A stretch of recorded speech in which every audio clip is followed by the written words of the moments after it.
I'm the attorney that represented Ms. Roberts, as well as Dr. Culver and Mr. Brown in the Roberts v. Deal matter, in which they were removed under Title 45, which is not specifically the education code. It's Title 45, and it dealt with ethics in government. The court ruled that that law did not apply to bodies created by general statute. Elected school board members are constitutional officers just like you. And the state Supreme Court ruled that that law, the way it was written, the way your body had written that law, was not in such a way to apply to constitutional officers. In fact, if you look at the state constitution, there's nothing under the enabling provisions creating local school board members that says that they can be removed as provided by law. That is what I anticipate is going to be the big contention before the state Supreme Court. One of the issues that comes before the state Supreme Court. Now, it's obvious to me that citizens of Georgia are concerned about two things that are coming together here: education and the right to vote. And I think I think citizens need to spend more time worried about education, because we all know that boards of education collect more tax revenue and spend more money than county commissions. So citizens need to be more involved in that. And we all know the history of our country going all the way back: no taxation without representation, and all the folks of all colors that have bled and died for the right to vote. Unfortunately, what's happening now is these two values are being drawn into conflict. And these are issues that this legislature is going to need to fix. I think the problem that we have here as it pertains to the issues regarding removal of school board members is that you have an overreaching here, because what you state the obvious, you have constitutional officers that are being removed by appointed individuals. Again, local board members are constitutional officers, and they're being suspended upon the recommendation, not necessarily the recommendation of a private organization, okay? It's just something that's written in the state law, that this is the triggering mechanism, that when the school system is placed on accredited probation, the notification goes to the State Board of Education. You crank up the wheels as to whether or not they're going to be suspended or removed. The problem that you're having here is that you're relying on reports compiled by a private organization. And those reports sometimes, not all the time, but in the two cases I've been involved in, including Sumter County, in which the court has issued an injunction to prevent the State Board of Education from going forward on that matter. What you have is a reference in those reports to unnamed individuals. Now, I'm telling you, as an attorney, this is very difficult. Because let's face it, if you are an administrative law judge under Title 45, if you are a State Board of Education member, and you got to make a decision to protect the education and the ability of students to go to college, or whether or not you're going to protect elected representatives on a local board, it's an obvious decision what's going to be made. You're going to make a decision to protect children and taxpayers. That's obvious. And I appreciate the difficult situation that any administrative law judge or any State Board of Education member, including the governor, is put in when they're faced with that decision. This is a matter that this legislative body needs to fix, it needs to address. However, this is also a problem that, because SACS has so many problems, with credibility. That's the problem that SACS has. It's a problem with credibility, because all the two cases I've been involved in, they never dealt with school performance or student performance. This was simply political infighting. Plain and simple. When SACS says they want school board members to work more closely, when the state law says that the majority of the board controls the board, but SACS disagrees with that and finds that as an accreditation problem, SACS has a credibility problem. Because not on one of these cases was there ever was there any testimony that the boards were not working, that they weren't getting things done, that principals were complaining that the school boards were not attentive to their needs? Again, it never went back to the functioning of the schools or the student performance. Instead, what it came down to was a written report prepared by SACS. They're a private body. They handle their situation how they handle it. That's their business. The problem is that the government has decided to take their report and use that as a basis to effectively avoid an election.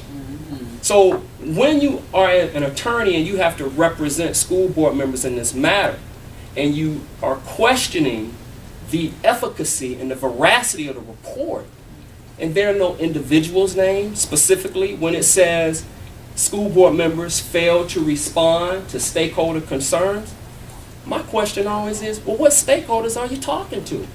Are you talking to members or constituents of my clients? Did you go to District 1? Did you talk to the pastors of their church? Did you talk to neighborhood leaders? That information is never revealed.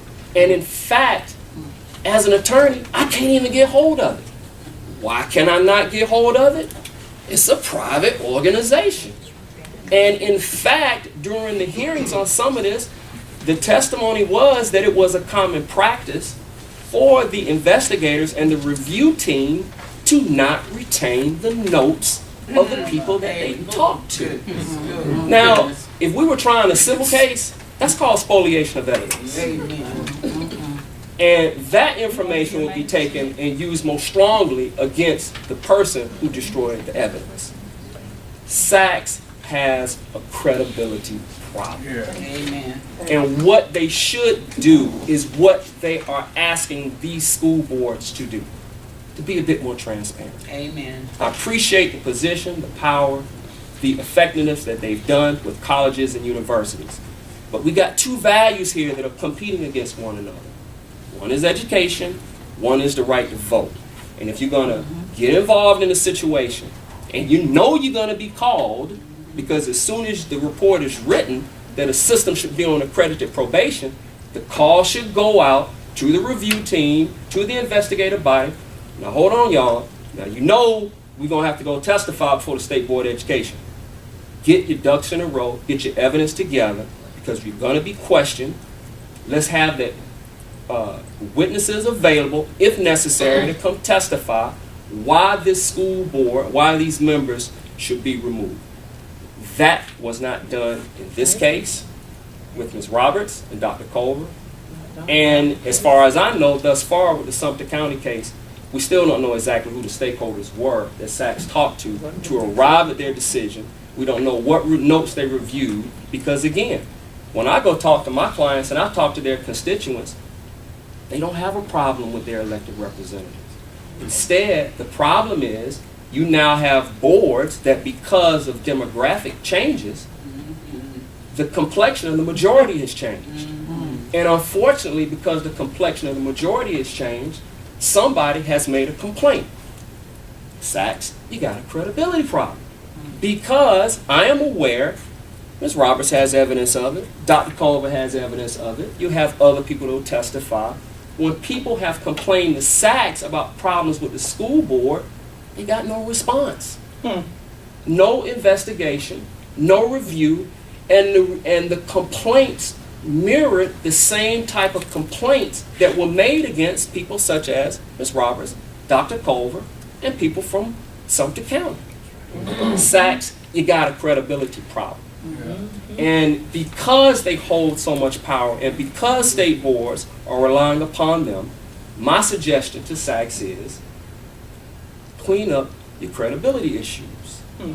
Because you are being used to void an election. Two values that this country and the citizens deeply cherish. Now, so when we get to a hearing, you have a problem with trying to refute any type of evidence. And then we get to the point where we have to leave it to the courts, spend thousands of taxpayers' dollars. Mind you now, Ms. Roberts and Dr. Culver didn't use taxpayer dollars to defend them. It came out of their own pockets. although they voted, they were blocked by their own board from doing so and by the superintendent. They came out of their own pockets to defend this case all the way up to the state Supreme Court. So my suggestion as a remedy here is that this legislature has got to fix this issue. I don't know how you're going to do it.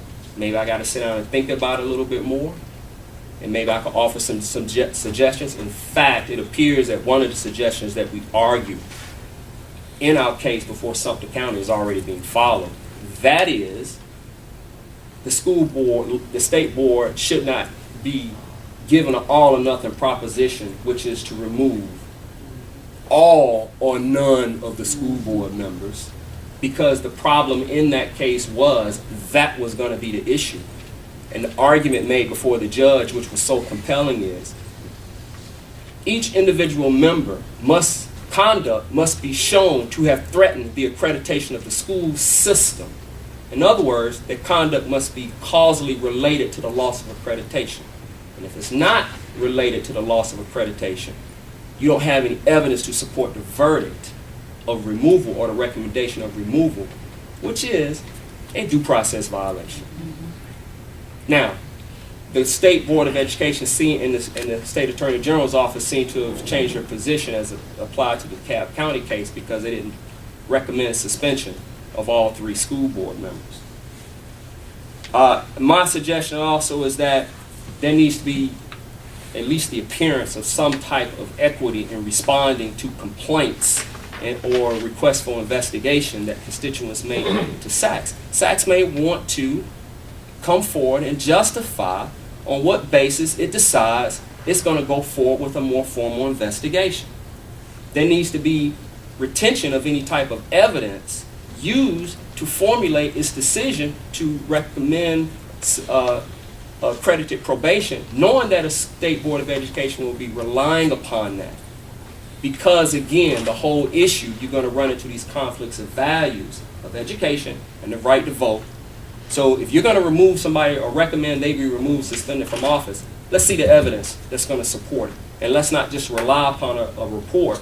And poor Dr. Elgard, let's face it, he just has a report that he's relying upon and he's testifying to the body about.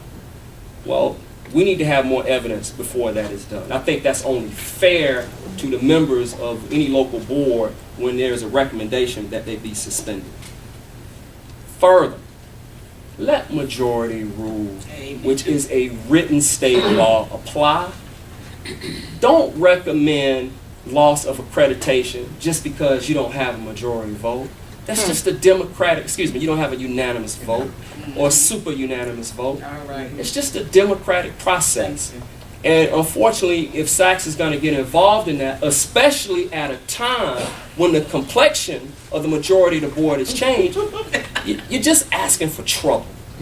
You're asking for your credibility to be attacked, especially when there is a record of other complaints in the past prior to the complexion of the board changing, and there's been a lack of a response or a perceived lack of SACS to investigate those prior complaints. So in saying all this, there needs to be more transparency. But most importantly, the Georgia legislature needs to remedy and fix this problem here and come up with another fix as to how to address these situations. I just find it pretty compelling that, a number of school boards have problems, but it is only because these boards, the complexion of some of these boards have changed, save except Miller County. I'm familiar with that case too at Miller County. But I'm also aware that a lot of those facts as pertain to Miller County may be perceived as a lot more egregious. But again, we're talking about issues here of perception and of credibility. And for the benefit of the State Board of Education, of the governor's office, as well as for SACS, before you make a move to void an election, you need to have good credibility before doing so first. Thank you.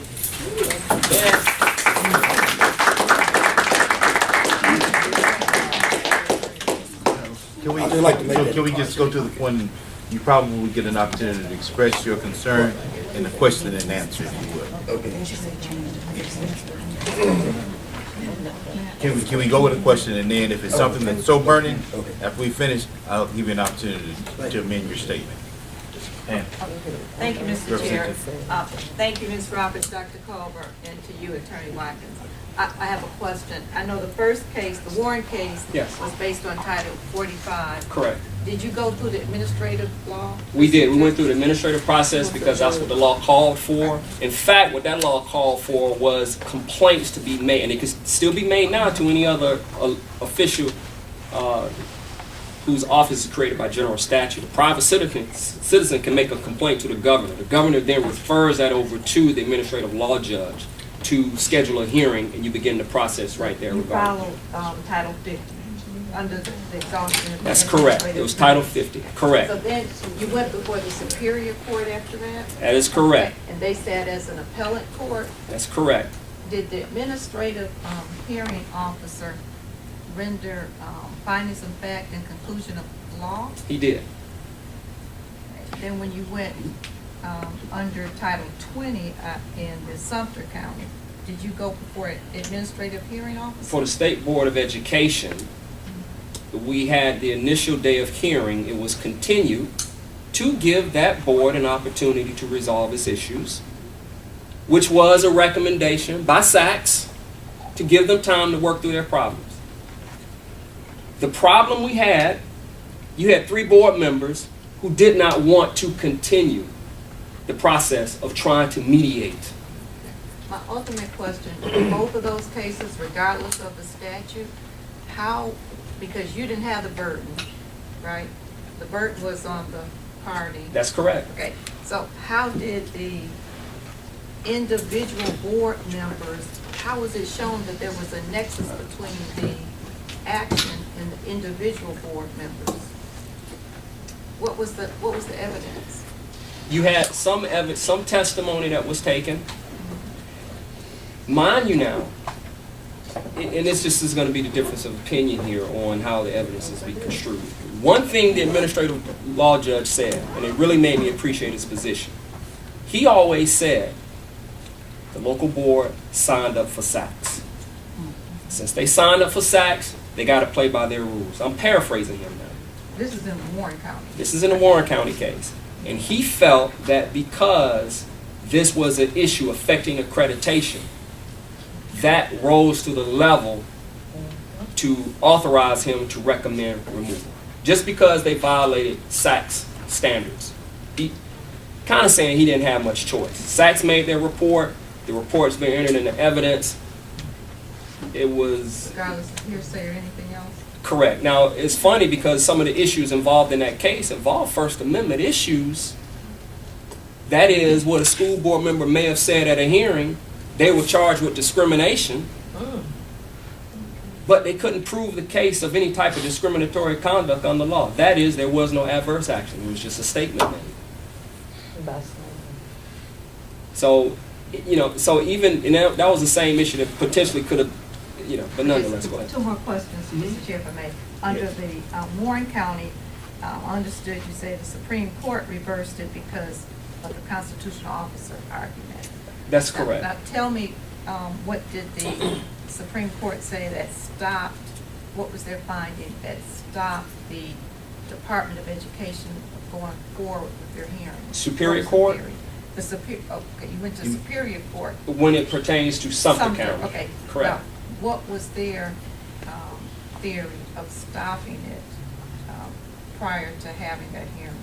There was one, that it was all or nothing proposition, and the judge was concerned that there would not have to be any specific findings of fact for a particular member before the recommendation of removal. The second issue was, and this is a big problem in this case, with Title 20, that board members have no right of appeal, that if you are recommended for suspension, you can't appeal it. As written in other statutes, you can't go to the Superior Court. Instead, you have to petition for reinstatement. And this is the most backwards part of it to me. You have to prove at that... You have to show cause why you should be allowed to come back. Retain, what, and this is the standard though. It's not that the State Board of Education erred in their findings of fact or conclusions of law. That's not the standard. The standard is you have to prove that the school system will likely retain its accreditation or regain its accreditation. And my question to the judge was this: how are you going to prove that? You're going to call somebody from SACS who has 2 to 3 levels of review before they make a recommendation regarding accreditation? Investigative team, I believe it is, a review team, and then it goes to their national commission. Who are you going to call to prove that? You can't prove that case. So any person that is suspended from office, as an attorney, I just don't know how you prove that case. If you call Dr. Elgar, I would presume he's going to say that is a recommendation that has to be made by the investigative review or the national team as to whether or not this particular individual will assist that school system in regaining or reattaining its accreditation. That's what I presume he would say. Are there any other questions? One quick comment. Thank you all. Sort of like a neighboring county for Augusta, and just want to let everybody know that Augusta is being represented. Brian is from Augusta, and we appreciate your work. That's right. I will make a comment. Can we save our comments to the end? Okay. Yes, let's do that. Well, while we're here, we have Miss Reverend Wright from Sumter, and I guess while you're there, we can go on and just towel and both of you all in together. Did you have one other comment that you want to make, Dr. Copeland? Well, yes. One thing, and I hope this has become a real issue for our county, and that is, I did not like the idea about the parents being upset because of thinking about their children losing their SACS accreditation. And I'm going to make a move to try to prevent this from happening in the future. That is, get accredited by the GAC as well, just in case there are problems. You have at least you have a chance to work through it, so they won't be in a critical stage of being upset and that kind of thing. Thank you. Reverend Wright, can you come up here from Sumter? And since you have your attorney here, we'll just do all of that at one time.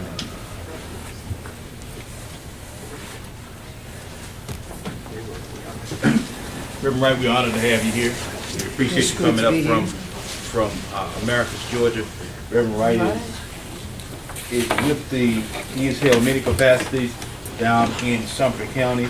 Currently, he is the founding chairman. Yes. Of the Georgia Association for the Advancement of All People. Thank you, Reverend Wright. Well, good evening. So far, what I've heard is everyone says that they don't have a problem with SACS. I have a big problem with SACS.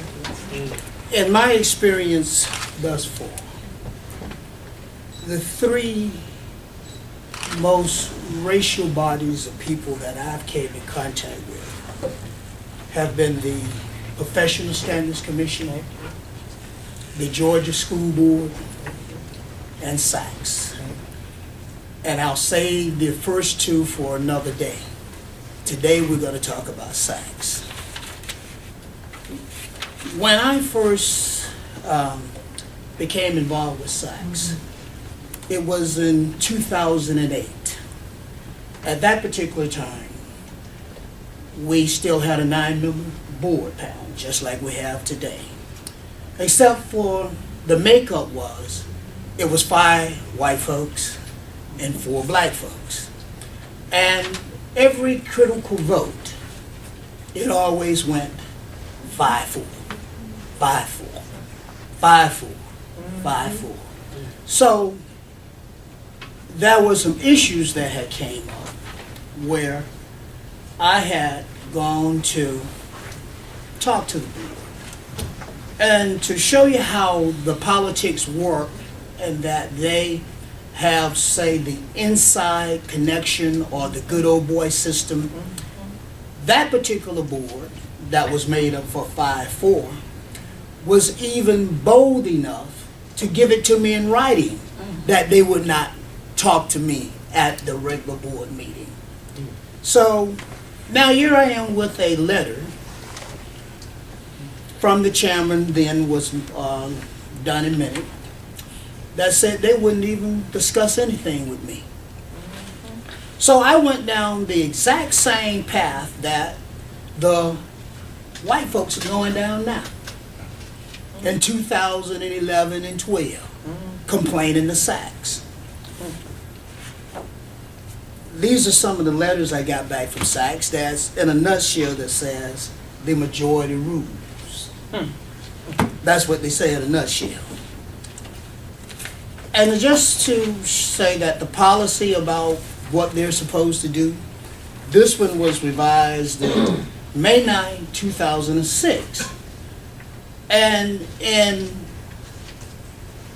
2011, this same policy was in effect. Except the only difference was the board had now switched because of geography. It was 6 black folks making the decision. And it is a lie that the vote always went 6-3 because there was one black person on the board who occasionally did vote with the 3 white people. And so some votes were 5-4. But because of